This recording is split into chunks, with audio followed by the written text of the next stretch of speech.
حضور نے دیکھا اس نے میلے کچیلے کپڑے پہنے تو حضور نے ٹھنڈی آہ بھری، فرمایا کاش یہ دھو کے کپڑے پہنتا۔ ایک شخص کو دیکھا بال بکھرے ہیں، کنگھی نہیں کی، تو حضور فرمانے لگے کاش یہ کنگھی کر لیتا۔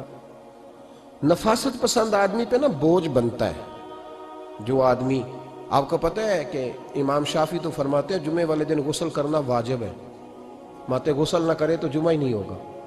اگرچہ ہمارے امام صاحب کے نزدیک سنت ہے۔ یہ سنت کب بنا؟ ایک دن نہ بہت سارے لوگ اپنے اپنے کام سے اٹھے مسجد میں آ گئے، مسجد نبوی میں۔ کوئی کسان تھا تو کھیت سے اٹھ کے آ گیا، کوئی مزدور تھا تو مزدوری سے اٹھ کے آ گیا۔ تو مسجد میں جب بہت سارے لوگ جمع ہوئے نا تو بعض لوگوں کو دقت محسوس ہوئی، تو رسول کریم علیہ السلام نے فرمایا کتنا ہی اچھا ہو کہ تم جمعے والے دن نہا کے آیا کرو۔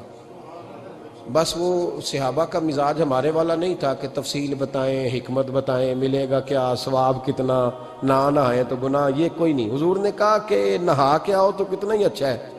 پھر کسی صحابی نے کبھی بھی بغیر غسل کیے جمعہ ادا ہی نہیں کیا۔ کسی نے بغیر غسل کے کبھی جمعہ ادا ہی نہیں کیا نا۔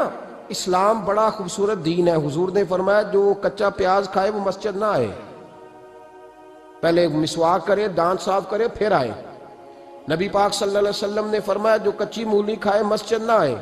مولی کھانا جائز ہے، پیاز کھانا جائز ہے، لیکن منہ سے بدبو آتی ہے۔ نبی پاک علیہ السلام کا ظاہری حسن کیا بات ہے۔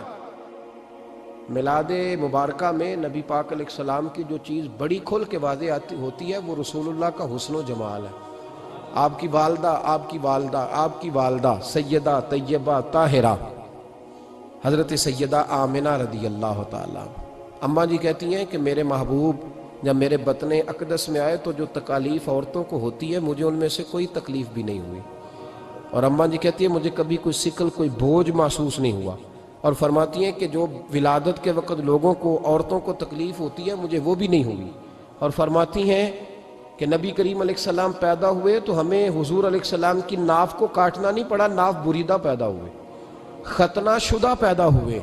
آپ کو پتہ ہے عورتیں غسل دیتی ہیں بچے کو پیدا ہونے کے بعد، لیکن میرے محبوب نے سجدہ ہی کر لیا پیدا ہوتے ہی، امتی امتی کہتے ہوئے پیدا ہوئے۔ حق نے فرمایا کہ بخشا الصلاۃ والسلام، اور پہلے سجدے پر روز ازل سے درود۔ میرے امام فاضل بریلوی کا جو انداز تکلم ہے نا اس کی بھی حد ہی کوئی نہیں، کوئی حد ہی نہیں، کہاں تک ان کی محبت جاتی۔ کہنے لگے پہلے سجدے پہ روز ازل سے درود، یادگاری یہ امت پہ لاکھوں سلام، یادگاری یہ امت پہ لاکھوں سلام۔ بتائیے بغیر وضو کے، بغیر غسل کے سجدہ ہو جاتا ہے؟ تو حضور نے سجدہ کر کے بتایا کہ اللہ نے مجھے پاک صاف پیدا کیا ہے۔ نبی پاک صلی اللہ علیہ وسلم کی والدہ نے جب یہ باتیں ارشاد فرمائیں تو لوگوں نے پوچھا ان سے کہ اماں جی پھر آپ ایک جملے میں بتائیں کہ ماجرا سارا کیا تھا، آخر ایک ولادت تو ہوئی نا، آپ کے وجود اطہر سے ایک بچہ تو نکلا، تو یہ کیا تھا؟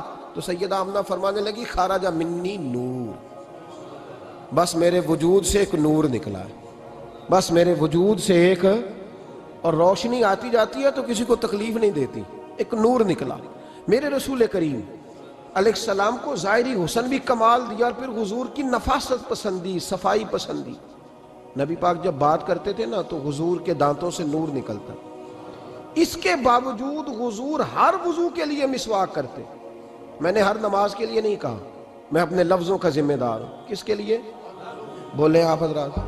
ہر وضو کے لیے، یعنی اگر نبی پاک نے وضو نماز کے لیے کیا تب بھی مسواک کی، اور اگر قرآن شریف کی تلاوت کے لیے کیا تو پھر بھی مسواک کی، کسی اور موقع کے لیے وضو فرمایا تو پھر بھی مسواک کی۔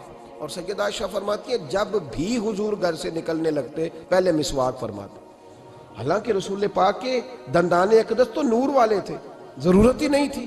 ہماری تعلیم کے لیے نفاست پسندی۔ ایک بات میں نے شروع کرنی ہے پر آپ نے ناراض نہیں ہونا، پہلے وعدہ کر لیں،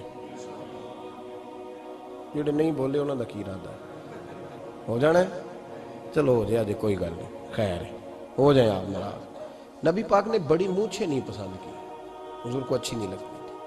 ایک بات پوچھتا ہوں آپ سے، یہ درد دل ہے میرا اور صرف سمجھانے کے لیے عرض کر رہا ہوں، کوئی تنقید نہیں، اللہ تعالیٰ مجھے نیت کا وضو عطا کرے۔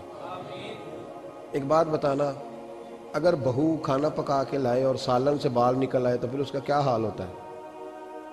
کئی تو بوڑھے پلیٹ اٹھا کے دیوار میں مارتے ہیں، ایسا ہی ہوتا ہے نا، یہ کیا ہے؟ اور اگر کبھی روٹی سے نکل آئے تو بیوی صاحبہ کا کیا حال ہوتا ہے؟ یہ کوئی طریقہ ہے کھانا پکانے کا؟ اور اللہ تعالیٰ معاف کرے، اگر کبھی ہوٹل میں چلے جائیں امیر لوگ 15,000 کا ڈنر کرنے، تو وہاں کسی سالن کی پلیٹ سے بال نکل آئے تو پھر تو پیسے کیا دینے ہیں، پھر تو ان کو اور جرمانہ ہو جاتا ہے۔ یہ تو سارے بال نکل آئے تو مشکل، اور ویسے بھی جو نفاست ہے نا طبیعت کی، اس پر بوجھ بنتا ہے، بال کھانے میں ہو آٹے میں ہو تو بوجھ بنتا ہے۔ تو بڑی مونچھوں والا دوست بھائی بزرگ جب پانی پیے گا تو بال پانی میں جائیں گے کہ نہیں جائیں گے؟ حکیم اور ڈاکٹر کہتے ہیں کہ کینسر کے مرض کا خطرہ ہے۔ اب باقی بھی راضی نہ ہوں، حضور نے بڑی مونچھیں بھی پسند نہیں کی اور چھوٹی داڑھی بھی پسند نہیں کی۔ حضور نے فرمایا داڑھیاں بڑھاؤ، مونچھوں کو پست کرو، مشرکین کی مخالفت کرو۔ اور ایک مقام پہ رسول پاک علیہ السلام نے یہاں تک فرمایا کہ جو مونچھیں پست نہیں کرتا وہ ہم میں سے ہے ہی نہیں۔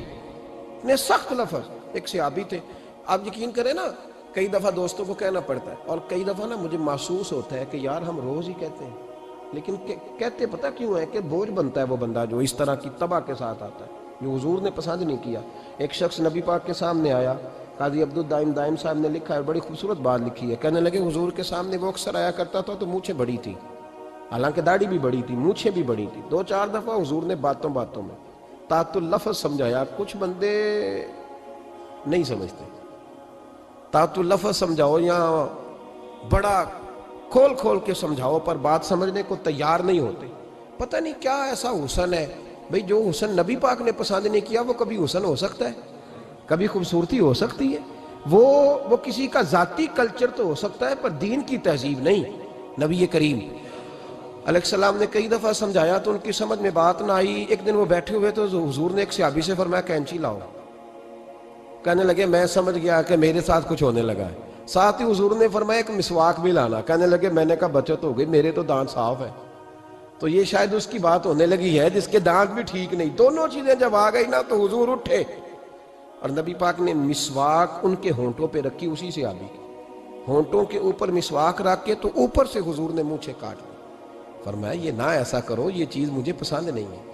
حضور نے نفاست پسندی کو۔ اب تو اللہ تعالیٰ خیر کرے، ملانگ آ گئے مارکیٹ میں، ملانگ، درویشی، فقیری، اور ان کے پاس رش بھی زیادہ ہے، ان کے درباروں پہ بھی رش زیادہ ہے۔ جی کہتے ہیں حضرت صاحب درویش آدمی ہے۔ بھئی روٹی تو پورے ٹائم پہ کھاتا ہے، مونچھیں کٹوانے میں ہی درویش ہو گیا ہے، نہ بال کٹواتا ہے نہ مونچھیں کٹواتا ہے۔ یہ گرو نانک کی تعلیمات ہیں، یہ نبی پاک کی تعلیم نہیں۔ وجود کا کوئی بال نہ کٹوانا یہ سکھوں کا طریقہ ہے، مسلمانوں کا یہ انداز، یہ کدھر کی فقیری ہے؟